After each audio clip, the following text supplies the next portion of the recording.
This is the one and only time you will ever do this in your life.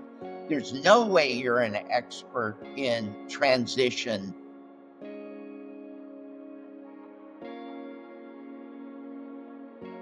Hello, my name is Steve Wedel, and I'm a 42-year veteran in this wonderful industry with offices in Naples, Florida, and St. Louis, Missouri.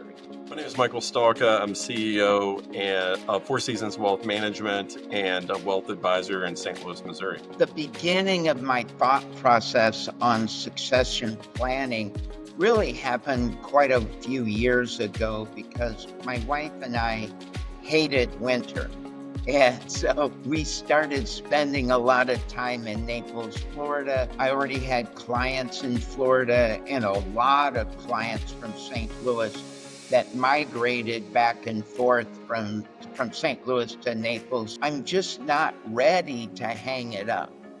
And yet I needed to back off on the stupid hours that all of us put in when you have a full-size practice. It's just the normal transition as we get older that, I paid my dues, but I still want to be here. It had to be good for the client, and it had to be good for the junior advisor that I partnered with. I just kind of dug into the practice right away and figured out how this practice could continue to serve clients beyond the years that Steve had served. What stood out in my mind was a meeting that I had with Steve and Bobby White, Rick Wedel, and Shannon Spotswood at Steve's house in Florida, and we all flew down and got together and kind of like really rolled up our sleeves and we're trying to figure out, how does this work? I really think about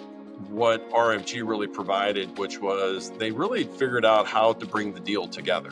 And they already had relationships with different loan lenders. They had put deals like this together, access to attorneys and CPAs. RFG being able to have a lender to provide this capital is huge because, we didn't have to, Steve and I didn't have to go through and take our, the run rates and, the book and all that kind of stuff and take that and collect the information, take it and provide it to a third party. RFG had that information all together at their disposal. They provided it to the loan lender, and ultimately RFG would come back to us and say, here's a few questions, and there was very little that needed to even be discussed. It was very simple.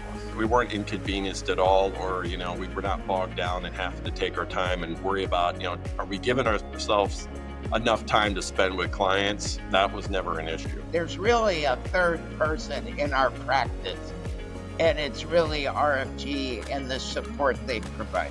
I think the biggest value that RFG provided during that transition was just staying really close to me.